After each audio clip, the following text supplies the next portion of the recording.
Hi there, and welcome back to Pronunciation with Paul. The title of my lesson today is The Eyes Have It. Well, you can possibly guess from the title that we are going to be departing a little bit from my usual practice of focusing narrowly on questions of pronunciation. Instead, we're going to be discussing broader themes of human communication. And today, the topic of eye contact is what is on my mind. And I thought I'd begin with a couple of quotes that I found that I'm particularly fond of. The eye is the mirror of the soul. Wasn't that a wonderful quote? The eye is the mirror of the soul. It's as if you can see into the deepest part of a person when they allow you to look into their eyes.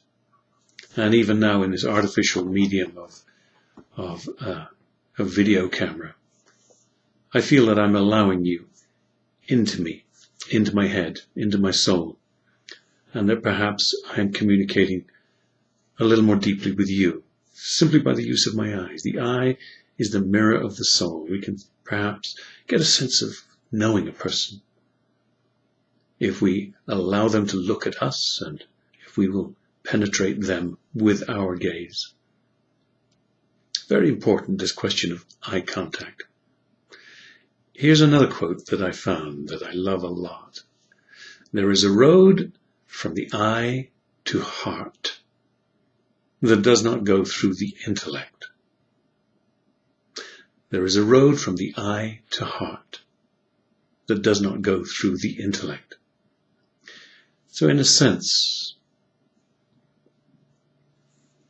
I reach you, I communicate with you, and bypass your brain, your critical faculty, and I appeal directly to your heart through my use of my eyes. It's an interesting idea, isn't it? And perhaps this whole question of whether we really understand and like a speaker has less to do with what they say and more to do with more animal concerns of whether we're charmed by them, whether we find them attractive, whether they're open to us, whether they are honest with us. So, how to win friends and influence people? Well, it's a lot of what you do with your face, how open you are to them. Now, I came across, this is a new word to me. Apparently there is a branch of science that studies the question of eye contact. And I'm sure I don't know how to pronounce it, but I've seen it written, and it's oculesics. I love collecting strange new words, don't you? Oculesics, or is it oculesics, but from ocula, meaning the eye. So we're studying oculesics today. Now, I'm very aware that eye contact is not the same. There's not the same rules in every culture. Now, in my culture, the Anglo culture in Britain and in America, eye contact, when used properly, discreetly, can signal openness, honesty, interest, presentness, self-confidence, and it's a very appealing part of communication. If you're giving a speech or if you're in conversation with someone, you must make eye contact. And if you're one of those people who cannot bear to look in another person's eye, if you continue to talk to them without making eye contact, as I'm doing now, in my culture, that's a little disconcerting. I don't know what the rules are in your culture, but in my culture and in the English-speaking culture broadly, eye contact is encouraged and is indispensable. I am aware, and I've found in my research, that excessive eye contact can mean competitiveness or aggression. If I were to make unblinking eye contact with another man and just never look away, it can trigger an aggression between us. So one has to be careful not to overdo the question of aggression, of eye contact rather. I read that in Nigeria, eye contact is avoided. It's not okay to make prolonged eye contact. And I also read that in the Islamic world, perhaps this applies to you, eye contact between the opposite genders, between men and women who are not married or in the same family, is to be avoided, as it can indicate lustfulness or seduction. So it's to be avoided out of questions of modesty. I read also in my research that, and if there are any Japanese students listening to me today, I found it fascinating when I read that students are encouraged not to look into the teacher's eyes, but to let their eyes rest here on the Adam's apple, on the tie knot, as it were.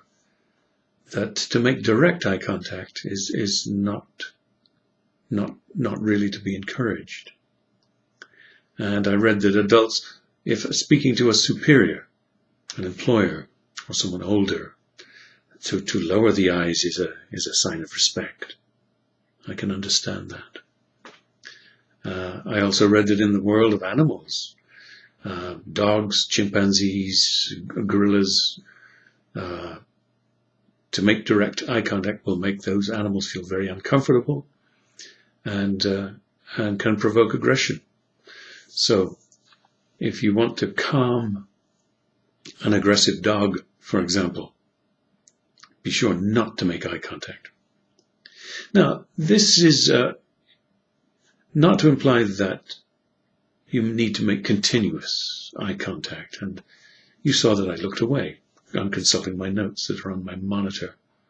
And it's just fine to break eye contact. I think to maintain constant, unbroken eye contact can be very disconcerting. And I can even simulate that now. If I simply stare into the camera directly into your eyes without looking away, it becomes a little unsettling, doesn't it? So looking away is a good idea.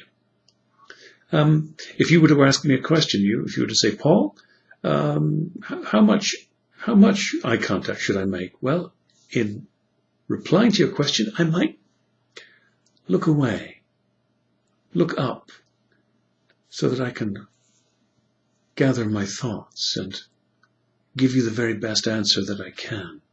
So looking away, actually, apparently, according to some research, means that the answer is going to be of a better quality because you're not distracted by having to process the other person's facial mannerisms at the same time. Interesting idea. If you ask me a question and I look away briefly, as opposed to just meeting you with a blank stare, if you ask me a question, Paul, how long have you lived in this country? If I just stare at you unblinking, that's a little unsettling. So looking away to consider the answer is a perfectly acceptable and even necessary part of the eye contact protocol. But just simply blinking breaks the eye contact briefly. If I blink once or twice, if you're speaking to me and I'm listening, and maybe I nod or blink, that briefly breaks that contact and is not quite so intrusive. So breaking eye contact every few seconds is kind of an important idea. Now, eye contact, I know, is difficult for some people. Shy, nervous people find it very unsettling to make eye contact. Some people have real difficulty with that. And if you don't make eye contact, you may be thought to be nervous or shy or something of a loner. Rapid eye blinking. Let's talk about rapid blinking when speaking. You might have read that people in the police business, detectives, if they find someone they're interrogating is blinking constantly. Where were you last Saturday night? Well, I was at my house. Rapid blinking can indicate lying. Or it can indicate arrogance. If I blink rapidly at you, it can sometimes be thought of as an arrogant gesture, or simply just nervousness. Though done in a slightly different way, if I'm listening to you telling me a very important or a sad story, I'm nodding and I'm blinking rapidly. It can even indicate interest. And it can also indicate attraction between people.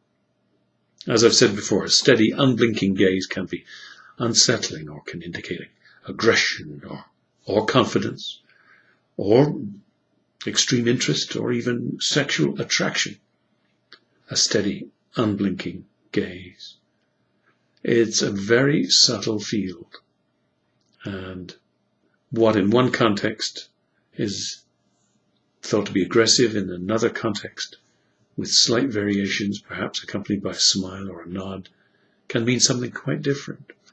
So, in your travels the next few days, watch what your fellow conversationalists do with eye contact and see how those rules are so very complex. It's clear that we value eye contact when television newscasters are reading the news to us. We know that they're not really making this up.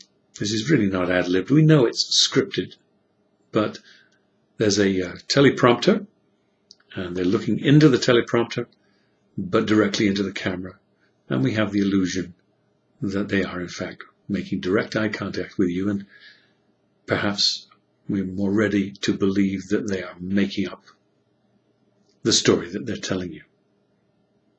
And notice that it's very important when people are giving speeches that they look up occasionally. And I thought we would close today by looking at the American Declaration of Independence.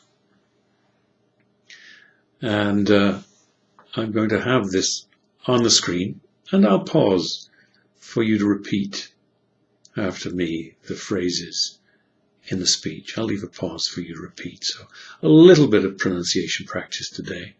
But what I'd love you to do is to look down at the bottom of your screen where you'll see the speech, scoop up the whole phrase, and then look back at your own webcam, or where you might imagine a webcam to be if you had one and you don't, and imagining that to be the eye of your listener. Speak that whole phrase to them without reading it, without looking back at the text. So this is what I mean. I'm going to glance off at my monitor, and I'm going to scoop up an entire phrase, and then I'm going to look back at you and speak it. That gives me a chance to absorb and digest and reinterpret that phrase. So I'm really making it my own. So this is one of the tools of sight reading, which we may study another day. Are you ready for this? So listen to how I pronounce things. Read it on the screen, at the bottom of your screen, and then look up from the text and repeat it from memory, as it were. Here we go.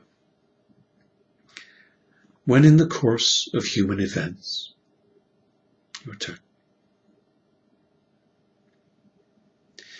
it becomes necessary for one people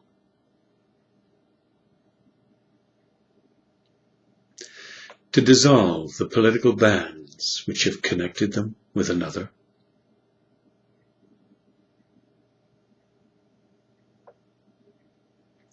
and to assume among the powers of the earth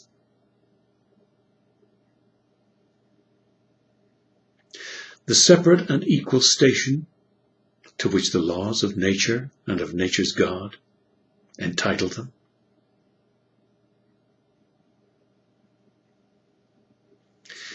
A decent respect to the opinions of mankind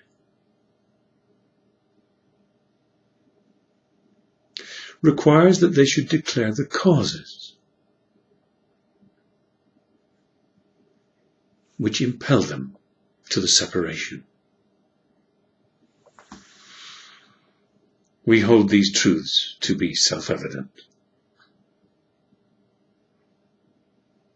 That all men are created equal. That they are endowed by their Creator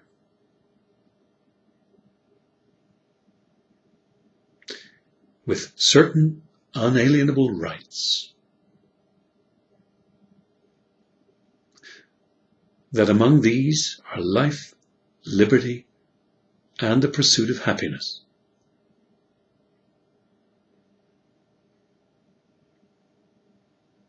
So that was quite a complex little exercise, wasn't it? Got a little bit into the techniques of sight reading, so that you don't remain buried in the text. You manage to scoop up the message that you're going to deliver. Then you make eye contact with your audience and you deliver it to them. That's an important part of reading aloud to a listener. And we gave you a little pronunciation practice as well. Well, there's the end of my lesson. The eyes have it. A little bit of a pun if you can work that out. Hope that's been helpful. See you next time.